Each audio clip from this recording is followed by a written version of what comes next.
Crime Stories with Nancy Grace. She did it all for love. Sounds romantic, right? Well, does that include murder? Is being so head over heels in love a defense to cold-blooded murder? I would submit it is not. And I believe the criminal codes across this country will support my theory. I'm talking about none other than a beautiful young yoga teacher, now one of the most wanted people in the country. Why? Because according to all the evidence that we have amassed so far, she gunned down her love rival over a cheating boyfriend. Now, it wasn't just any love rival. It was the number one female dirt gravel cyclist in the world. A beautiful young bike rider, a champion, a pro, Moriah Mo Wilson, just 25 years old. Over what? Colin Strickland, the cheating boyfriend. I'll just go out on a limb and say he was cheating. I'm Nancy Grace. This is Crime Stories. Thank you for being with us here at Fox Nation and Sirius XM 111 with the very latest in the search for a woman now deemed to be on the major most wanted list by the U.S. Marshals. I'm talking about Kaitlyn Marie Armstrong. She has just been spotted in yet another airport. Now, how is this woman slipping through the fingers like Houdini of the U.S. Marshals and everybody from the Texas Rangers to New York Police to Newark Airport security? How's that happening? Well, first of all, let's start it off with the very latest. Our friends at KVUE. Listen. Surveillance footage shows Armstrong flying into New York's LaGuardia Airport on May 14th. Then on May 18th, the day after a murder warrant was issued for Armstrong, someone dropped her off at New Jersey's Newark Airport. However, there was no record of her taking a flight out of Newark. Now, a spokesperson with the U.S. Marshal's Office tells KVUE that Armstrong's Jeep Grand Cherokee, which is seen on surveillance footage near Wilson's house on the day of her murder, is also missing, and it's possible it's located somewhere in the Austin area. So anyone with details on where Armstrong may be or where that Jeep may be located, you're asked to call the U.S. Marshal's Office. That Jeep was last seen when she was on the run. Is there any way on God's green earth that this woman could have taken the Jeep all the way to New York from Texas? Did she somehow elude Texas Rangers? That black Jeep Cherokee still has not been found. Let's take a look at what we know right now. But for those of you just joining us, how did the whole thing start? Take a listen to Amanda Salinas at Fox 7. Police are investigating a suspicious death in East Austin. This happened on Maple Avenue near East 17th Street overnight. A woman called police saying she found her friend inside her house unresponsive and there was blood near her. When officers arrived, they found the victim had gunshot wounds. EMS provided life-saving measures, but the woman later died from her injuries. Police do not know how long she was inside the home, but did call her death suspicious. It is unclear if a gun was found on scene. And more, our cut two from John Greenjack at Fox 7 Austin. Listen. Tonight, we're learning the victim of a deadly shooting in East Austin earlier this week was a well-known cyclist who was supposed to take part in a mountain bike race in the hill country today. Anna Wilson, better known by her middle name Moriah, was pronounced dead on Wednesday night at home on Maple Avenue near 18th Street. Austin police were called there after a friend of Wilson's returned home to find the 25-year-old unconscious with gunshot wounds. APD has identified a person of interest and does not believe the shooting was random. They're urging anyone with information or video of what happened to give them a call. Now, according to the cycling magazine Velo, Wilson was in Texas ahead of today's Gravel Locos race in Hico, where she was a favorite to win. Velo published a statement from her family saying she was, quote, always pushing tirelessly to reach her goals. We knew she was pursuing that which she loved. The family adding, we know Moriah would want the event to carry on. Okay, joining me in All-Star panel to make sense of what we know right now. First, straight out to Stephanie Pagonis, crime reporter with Fox News Digital. Stephanie, thank you for being with us. I'm going to circle back about the murder of Moriah. She's shot multiple times, and we think that somehow she either did not lock the door of the apartment where she was staying with a friend, or that possibly the killer had the code to get in. The killer is caught circling the apartment repeatedly in that black Cherokee, and she apparently followed her cheating boyfriend, followed right behind him as he was with the victim and spent the day with her, dropped Moriah off, and then right behind him on surveillance video, you see, in comes Kaitlyn Armstrong. How mad do you think she was following them all around town? And she used, very interesting, a cycling app to do it. An app where Moriah would tell her followers where she was biking. I'm going to go back to all of that. But let me ask you this, Stephanie Pagonis. Let's talk about the very latest. And that is the sighting of Kaitlyn Armstrong now at Newark. Because on May 14, she clears out of Texas. She eludes the Texas Rangers. That was a debacle. You know, they had her on a warrant for Botoxing and running. She apparently got Botox, offered her a MasterCard, and then went, oh, wait, let me use the card in my car. Takes off to get the other card and never comes back. So there was a warrant out for that. And they had her. They had her there questioning her about the shooting. And then the DOB date of birth was different on the other warrant, and they let her go. That's a whole nother can of worms. Talk to me, Stephanie Pagonis, about the sighting at Newark. That's right. So one day after police issued this arrest warrant for the murder of Mo Wilson, Kaitlyn Armstrong was seen at Newark Airport, but police have no record of any reservations under her name, no outbound flights with her names on the manifest. So this is still under investigation, but it's quite bizarre. 4 days after she's first seen at 3 airports, those being Austin, Houston, and then LaGuardia in New York City, she spotted at Newark in New Jersey. Let's go through the timeline.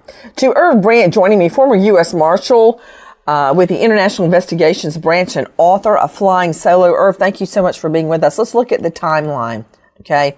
We know that she was there at LaGuardia, having come through Hobby, which was amazing to me, that she flew unencumbered. She looks like she's traveling with nothing but a backpack and a yoga mat.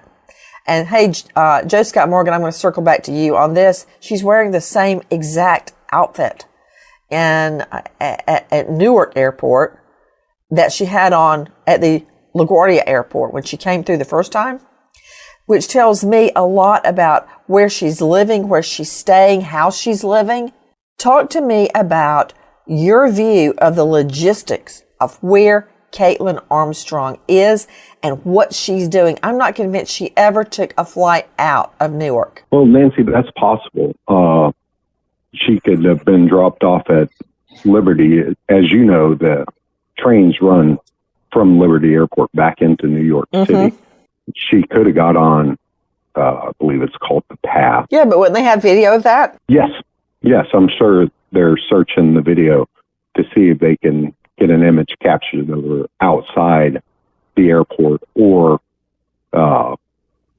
where you pick up the trains. It's also possible that she just needed an ID. We know that it's a valid government ID is required to fly, for domestic flights and, of course, passport. Well, okay, I don't know the connection you're making between her showing up at Liberty International in Newark and needing an ID. Because, you can go online and put, how do I get a fake ID? You can have one in 48 hours. So that's not hard. That's true. And everyone's been through TSA. If you present an ID, if you present someone else's driver's license that even just looks a little bit like you, it's not like they study it. They just scan it and it goes through. And same way for a passport. People's appearances on their passport photos change over time. It's not uncommon. Okay, I know you're going somewhere with this. Logistics. I'm talking to you about where is Kaitlyn Armstrong? Why did she show up at Liberty Airport? There's no indication she ever left by plane. So far, she's outsmarted the authorities at every turn. Did she leave by plane? You know, to you, Joe Scott Morgan, let me ask you this. If there's no indication she left by plane, and I'm not necessarily agreeing with that. With me is Joe Scott Morgan, professor of forensics, Jacksonville State University, author of Blood Beneath My Feet on Amazon, star of a new hit series, Body Bags with Joe Scott Morgan on iHeart. Joe Scott, when they tell me we don't have a record of her leaving Newark, and I'm talking about, when I say Newark, the airport, like LaGuardia or JFK. So, she could very well have another passport. She could have walked into a bathroom, put her hair back, put on a different shirt, and got on another plane. Completely undetected with a fake ID. Or Brant was talking about a fake ID. Maybe she's traveling under a fake ID. Maybe she left on a train wearing that same outfit with a yoga mat behind her, which tells me a lot about her thinking. All right, we're looking for a yoga teacher with long blondish brown hair. And who walks through the airport? A woman, tall white female, thin, with long blondish brown hair, with a yoga mat on her back. Hello? What's going through her head? So did she leave by plane? Did she leave by train? Or did she turn around and leave the same way she came? But why go to that extent to throw off authorities? To be seen on video at Newark. I wouldn't do that. Is she a master criminal? You know, that she has that much perception that she's, running this cat and mouse game. I don't know about you. Please. She just ran out on a $600 Botox bill. She's not a master criminal. Although she did pull it off. She didn't get caught. There's a key word here that keeps being thrown out relative to the Newark issue. And this is coming, I don't know if the press is getting this word from law enforcement, but it says someone dropped her off. Well, what does that mean? She took a cab out of the city and went to New York vis-a-vis cab. I don't think she's running on Uber, because that's got an electronic signature to it. But I'm looking at an image right now, this alleged image from her. Why are you saying this alleged image of her? It's her. I can't. No. It looks just like the LaGuardia image. Yeah. The one that I'm seeing right now, this is very interesting. She's wearing a blue jean jacket, a gray shirt, white pants. But Nancy, sitting right on top of her hand here is a cell phone. And I'm thinking, why in the heck haven't you dumped this thing yet? It's it looks like it's in a pink case. It looks like it's probably an iPhone more than likely.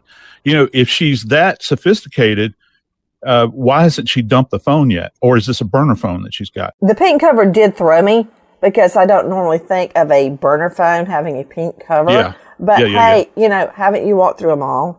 You can't turn around without bumping into a cell phone kiosk. Oh, yeah. They're everywhere. Yeah. So, long story short, would she spend money on a pink cover for a burner phone she's going to get rid of? Which is a long discourse in my notes about how you would use a burner phone. And here's my thought before I lose it. Certainly, the cops went through her iCloud, her laptop, her iPad, if she has a desktop, to get all of her contacts, to get ideas about where she may be going. Did she book a flight through any of her devices? Certainly they've looked in the iCloud. I would look at who her most frequent callers are, who she's calling, and then find out if they're getting calls from a burner phone. It's so simple. And then find that burner phone and ping it, for Pete's sake. Yeah, one more thing back to this issue of burner phone, and I'll be quiet. The thought Please about don't be quiet. No, the thought for me is this. I cannot imagine that she is using any kind of electronic device, something that can be traced back electronically to purchase things with. She's a cash-only business right now, and I'm thinking cash is precious to her. There's only so much cash you can carry with you. And I don't know how much she may have had on board. Did she run to the bank before she, bolted out of Texas? And, that's the coin of the realm, if you will. I can't imagine she's using cash, this precious cash, to go out and purchase something that's kind of expensive. Why not just dump the phone and you just run? You just run without any way to electronically connect you. Okay, guys, where is Kaitlyn Marie Armstrong. She's at the center of a deadly love triangle. Take a listen now to our cut 35. This is Kelly Saberi, Austin. Armstrong has not been seen since May 13th. She's also deleted all her social media accounts, according to anonymous tips to APD's homicide unit. Wilson died on May 11th in an East Austin apartment. Her friend that she was staying with found her bleeding and unconscious upon returning home. Police say she suffered from multiple gunshot wounds. Wilson traveled to Austin for the Gravel Locos race, where she was favored to win. Earlier this month, a few weeks before that, she also won another competition out in California. She and Armstrong both had romantic relationships with the same man, Colin Strickland, another professional cyclist. The day of Wilson's death, she and Strickland went to Deep Eddy's pool and ate dinner together. The two had a week-long relationship last fall, and that's while he was on a break from his relationship with Armstrong. Detectives believe that video shows Armstrong's SUV pulling up to the home Wilson was staying in just 1 minute after Strickland dropped her off. When Armstrong was confronted with the video of the vehicle, detectives wrote, quote, "She had no explanation as to why it was in the area and did not make any denials." Wow. And they let her go. They showed her the ring video of her driving around the murder scene. She got upset and walked out, and they let her slip through their fingers, a whole nother can of worms. But I want you to hear more from Detective Richard Spiller in our cut 38.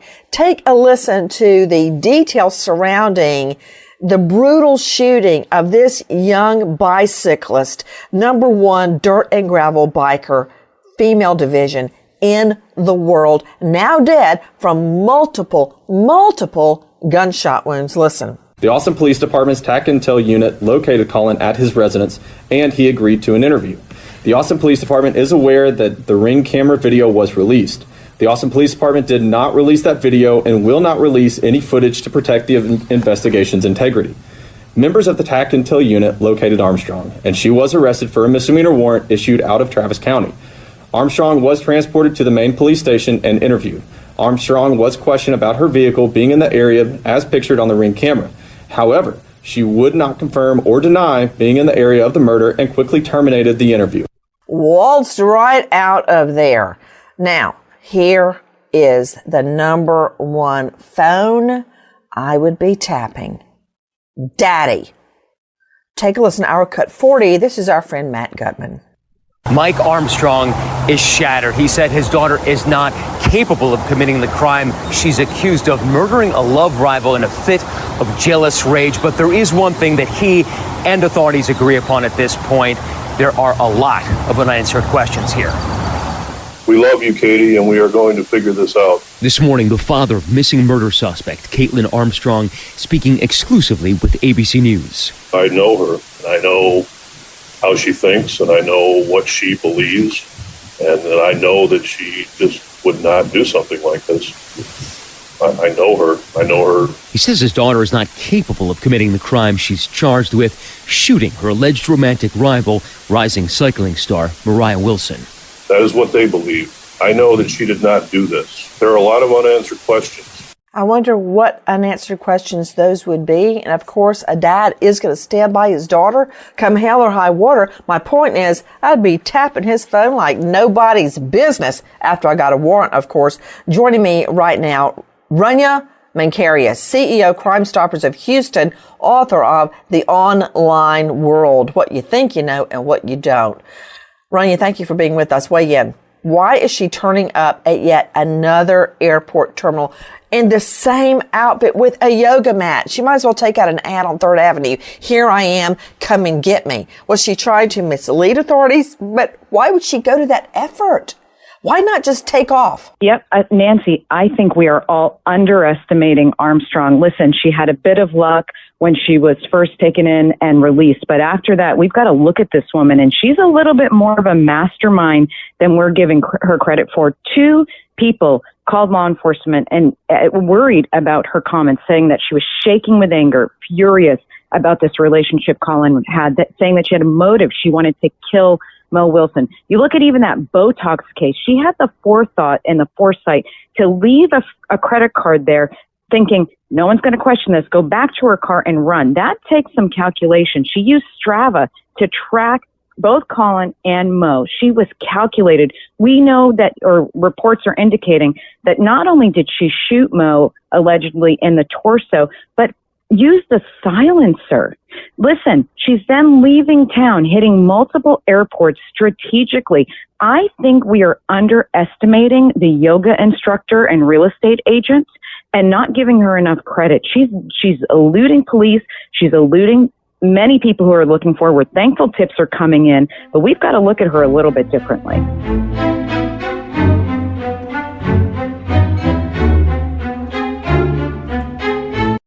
My father had a secret, a family secret. Nobody talked about it. Nobody knew the answers. Nobody knew why my great-uncle was murdered in 1935 and why the case was never solved. Nobody could explain why the file sat untouched on a police department shelf for decades. It can be one of two things: total incompetence, or there can be an element of corruption. There were things that were just best left buried. I'm Karen Smith. I'm a retired detective. My dad held on to the family secret about Uncle Emery's murder for 50 years before he finally revealed what he knew, that my grandfather had been held as a suspect. Who killed my great-uncle? Join me for Season 2 of Shattered Souls and follow my journey to find out. This time, it's personal. Listen to Shattered Souls on the iHeartRadio app, Apple Podcasts, or wherever you get your podcasts. I'm Joseph Scott Morgan. I was the youngest medical legal death investigator in the country. I started my career on the mean streets of New Orleans and finished up as a senior investigator with the Fulton County Medical Examiner's Office in Atlanta. The first time I ever made a death notification, I knew after that moment that I was going to try to be as compassionate as I possibly could. When families are rocked by death, the only thing they really want are answers. They ask how, where, sometimes why. They have no understanding. And for me, I would have to give voice to those things, to describe them, to make them make sense, if you will. When all is said and done, I was their advocate. I was the voice of the dead. I speak for those that can no longer speak for themselves. Listen to Body Bags with Joseph Scott Morgan on the iHeartRadio app, Apple Podcasts, or wherever you get your podcasts.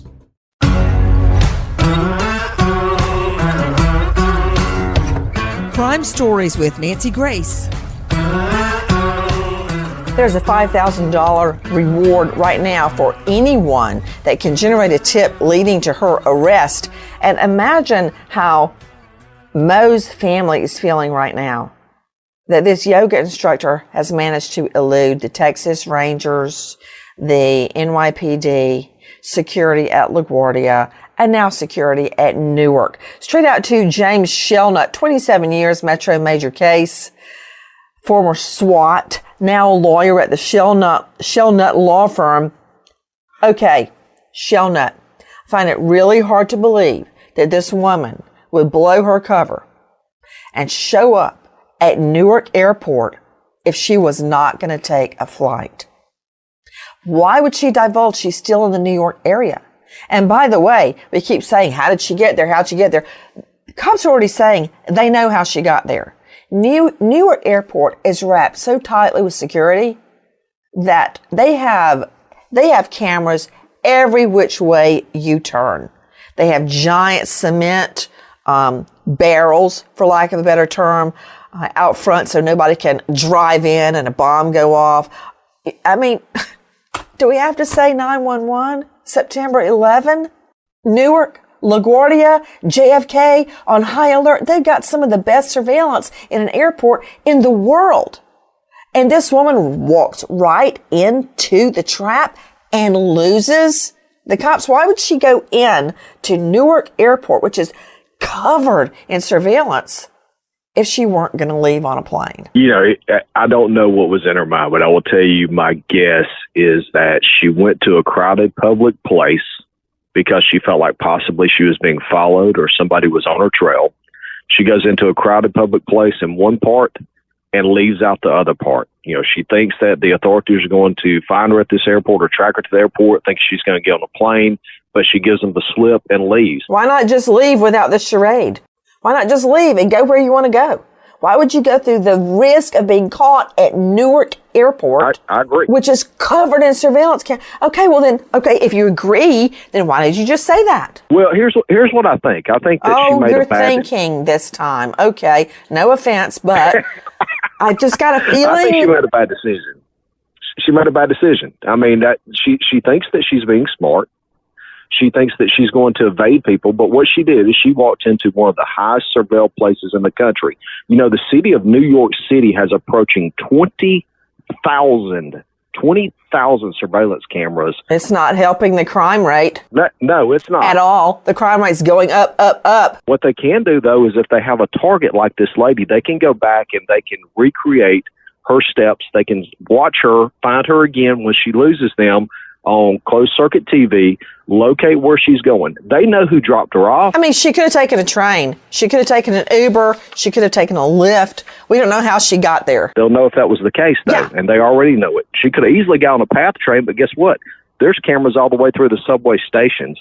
What she has done is she's ultimately, by going back to that airport, she has started the clock ticking down to her capture, and they're going to get her, and it's going to be relatively soon. You know, to you, Dr. Sherry Schwartz, this is all over a man. And no offense to the wonderful men on our panel today. I mean, all those great dads like my dad, my husband, you know. But really? Over a guy that's cheating? I mean, did you hear that, Dr. Sherry Schwartz? Guys, Dr. Sherry Schwartz is with me, forensic psychologist specializing in capital mitigation, author of Criminal Behavior and Where Law and Psychology Intersect. She's at panthermitigation.com. Dr. Sherry, really? This guy, Colin Strickland, admits to a 1-week affair while he and Kaitlyn Armstrong, the alleged killer, were on a break. What does that mean, a break? I mean, if my husband and I, God help us, went on a break, I wouldn't expect him to go pick somebody up and have a sex fling with them. Maybe I'm, projecting, because I wouldn't do that. I love him. I love my children. I don't want to risk them. So what does that mean? You take a break from your relationship for 1 week and you have a sex relationship in that 1 week with somebody? Who wants that guy? No, I don't want him. Well, I agree. And I think most women would agree that he's not worth it. Obviously, he's being dishonest. But I don't believe that this is because she loves him so much. I think maybe she's convinced herself that's what it's about, but the larceny charge tells us a lot about her. This is about, she perceived that Mo was taking something that was hers. And so it's more about power and really feeling entitled to eliminate any competition, to take whatever she wants at no cost to herself. And so I think that that's kind of what we're dealing with here. Somebody who is used to getting her way, who is not used to being told no. She's a successful businesswoman, and she's going to eliminate anybody that's in her way. I want to circle back to Stephanie Pagonis joining us from Fox Digital. We keep talking about the Botox incident, and I just kind of chalked it off as, a misdemeanor theft. And instead of arresting her on that warrant for murder on violation of the warrant, they let her slip through their fingers. I hadn't really thought the way Dr. Sherry Schwartz just laid it out about what that tells me about the alleged killer, yoga teacher, Kaitlyn Armstrong. It does tell me something about her. She did calculate. She goes in, she gets Botox. When she leaves, you tell me the rest, Stephanie Pagonis. Go ahead. So she goes in, she gets Botox. She leaves, she goes to pay, and they say, your total is $650. She then says, oh, well, here's a MasterCard, but actually I would like to use a different card that's in my car. I'll be right back. And then she never returns. And like you said, Nancy, and like everyone before me, it does say a lot about her, not only in this sense of she's getting what she wants, but also I think in the way that she seems so brazen, even just returning to, such a heavily surveilled airport. She's fairly brazen in all of the allegations so far against her. You know, you're right, but I still say, I want to think this through. Irv Brandt is with me, former U.S. Marshal Service International Investigations and author. Irv, a lot of people are saying, well, she went into Newark Airport to throw off police. I find that to be a very risky maneuver in an attempt to throw off police. If she went in, changed her appearance, and went out, why would she risk getting caught by showing up at Newark Airport, International Airport, if she weren't taking a flight? She didn't, Nancy. It's easy to overthink a case like this and give people too much credit. The simplest answer is usually the correct answer. Someone's helping her. Someone gave her a ride to the airport. Someone gave her an ID, whether it's a passport or a government-issued ID. Someone gave her a phone. You identify the person that's helping her, you're going to know everything about her. She's not an evil genius. She will get caught. I don't know if anybody's helping her. Let me think this through. Because if that person that you're conjuring up, and yes, they may exist, drove her to the airport, cops already know who that is. They know how she got to the airport. So if that person's helping her, wouldn't she at least have a change of clothes? Wouldn't they say, hey, cut your hair and dye it, put it in a bun, put it in a ponytail, put it under a hat, a different hat than the one you were wearing the last time you were caught on surveillance video? I mean, I will never forget. Let me tell you a story, Irv. I will never forget this guy. What did he do? He was a drug trafficker, and he shot somebody dead in a deal. I mean a trafficker. I don't mean selling one hit of crack on the corner.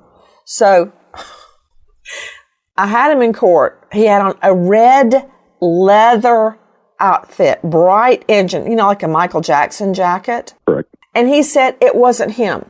It was not him that did the shooting.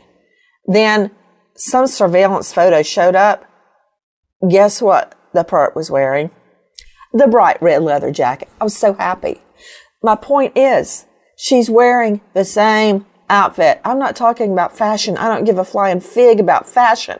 What I'm saying is, who's helping her? She doesn't even have a change of clothes. That's the point, Nancy. I'm not saying the person that's helping her is an evil genius. I don't think either of them are very smart. And criminals do the dumbest things, and they seem to get away with it. But my point is, she has to be lucky every single time. One of these times, her luck's going to run out. So do you think she was going there to take another flight out? Absolutely. Me too. She absolutely left by plane.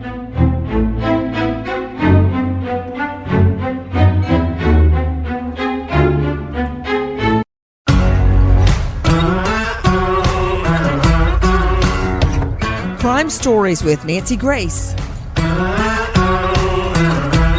Joe Scott Morgan, all of this wrangling and these mental gymnastics we hear law enforcement going through about, we're not sure she ever left Newark. What, is she hiding out there in the ladies' bathroom? She just went in and did a fashion show of her tired outfit and left? No, I don't think she would show up at Newark Airport unless she was going to take a flight. All this drama about she was trying to throw cops off her trail, they were already off her trail. They can't find her. Why do that? Yeah, to Irv's point, one of the things that you hear when we hear Newark, for me at least, it popped into my mind was international. And she may have just as well just taken a domestic flight. It could have been a regional flight anywhere. She plops the cash down, and now she's off to somewhere else in the U.S. So, I think the thing that they're going to do, that is a starting point. I think that even Shellnut said that earlier. It's a starting point to go from there and kind of extend out from the flights that were outbound at that particular time of day in Newark to go and search those out. The question is, how is she not popping up on a manifest somewhere? Well, she's got to have a fake ID. She has to. Yeah, I would think. She showed up to take a flight with a fake. I mean, Joe Scott, look down at your phone, go to Google, Google, and put in get fake ID. It's so easy. She has been somewhere holed up. She got a fake ID. For Pete's sake, she's in New York. But, I mean, she has a fake ID, and she left. That is my best guess. But I want to go back to Dr. Sherry. Dr. Sherry Schwartz is joining me renowned psychologist. Her specialty is literally the name of her book, Where Law and Psychology Intersect, Criminal Behavior. Dr. Sherry, please take a listen to our cut 32. This is our friend Angela Shan Austin. The search is on for Kaitlyn Armstrong. Officials are asking for the public's help in finding her. According to the court paperwork, an anonymous caller had called police saying Armstrong said she wanted to kill Wilson after finding out she was involved with her boyfriend. Now, the affidavit says the night of the murder, Wilson went for a swim with Colin Strickland, another cyclist. After that, he dropped her off at her friend's house. Wilson was visiting from California and was in Austin ahead of a race in Hico. The paperwork says Strickland and Kaitlyn Armstrong were in a relationship before briefly ending it for a couple of weeks last year. At that time, he was involved with Wilson. Armstrong's car was seen on surveillance video at Wilson's friend's home. A race director we spoke with earlier this week says this is how he remembers Wilson. We all just marveled at, just what a wonderful personality and great athlete and an ambassador for our sport. And then all of a sudden, how could this happen? And police say at this point, Armstrong has not been found. They are asking for the public's help in finding her. And not only did he go swimming with his old lover behind his girlfriend, the yoga instructor's back, he flat out lied about it. Am I blaming him for the murder? No. But I am just imagining how angry the yoga teacher, Kaitlyn Armstrong, got. She is looking at her boyfriend, Colin Strickland, with Moriah. They're swimming at the Big Eddy. It's a pool. And then she's following them around town. And he's texting her lies during all this. Take a listen to our friends at crimeonline.com, our cut 20. Colin Strickland picked Anna Wilson up for their swim date on his motorcycle. The pair spent time at the City of Austin's Deep Eddy pool, then walked to Pool Burger to eat. Afterwards, he drove Wilson back to her friend's home, but didn't go inside. On the way home, Strickland stopped to text Armstrong at 8:36 p.m. His text message said, "Hey, are you out? Went to drop some flowers for Allison at her son's house up north, and my phone died. Heading home unless you have another food suggestion." Strickland lied to his girlfriend. Strickland arrived home around 8:43 p.m. and sent Armstrong another text and headed to the garage to work on his bicycles to prepare for an upcoming race. He sent another text message to Armstrong at 9:21, and not long after, Armstrong arrived home, driving a 2012 Jeep Grand Cherokee with a large bicycle rack mounted on the trailer hitch, a luggage rack mounted on the roof, and chrome around the windows. According to Strickland, Armstrong was the only person to drive that vehicle. The tag number on that car, which has still not been found, the Jeep Cherokee, L Love D Delta Z 5608. Repeat, L Love D Delta Z Zeus 5608. What will it show us? Probably not much, because we know she did not drive to New York. She boarded a flight out of Austin to straight into, I believe she went through Hobby and then ended up there at LaGuardia.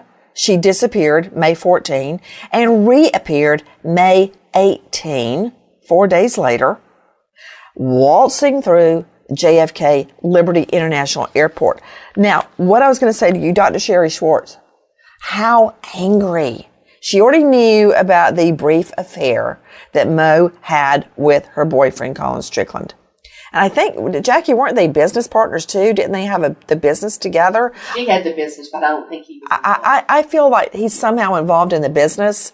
That said, she's driving around following them on his motorcycle. He's on the motorcycle with Mo, and she's in her black Jeep Cherokee following them. She's watching them, and he is texting her all these lies. Don't you know she was getting madder and madder, like a volcano about to erupt? Absolutely. This is predatory behavior, right? Following somebody around. Yeah. And now she's getting these messages with these lies. So she knows that they're false because she's seeing what's going on. And yet she doesn't confront him. At the end of this, Moriah winds up dead. So as her anger is building, it's building towards this person who is not texting her any lies whatsoever. You know, question to you, Joe Scott Morgan, we believe that she used a Sig Sauer with a silencer. What does that tell you? Well, if she had a legally purchased suppressor, which, contrary to what people think, it doesn't get rid of all of the sound. There is a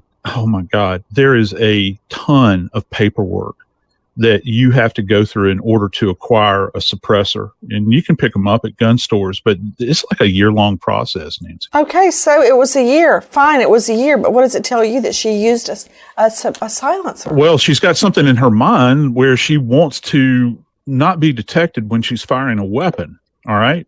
Now, you can do that for any number of purposes, all right? But, automatically as an investigator, and you're thinking this woman's, involved in a homicide, you're thinking, well, she wants to go undetected at that point in time.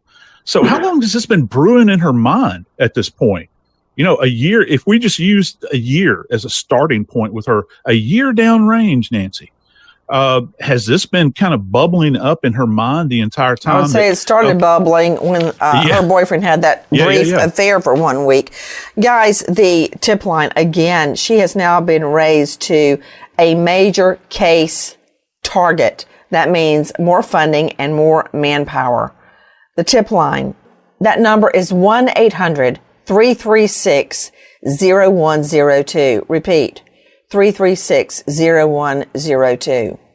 You think she's just a yoga instructor? She's already killed once over a 1 week affair. Who else will she kill to save her own skin? Nancy Grace, Crime Story, signing off. Goodbye, friend.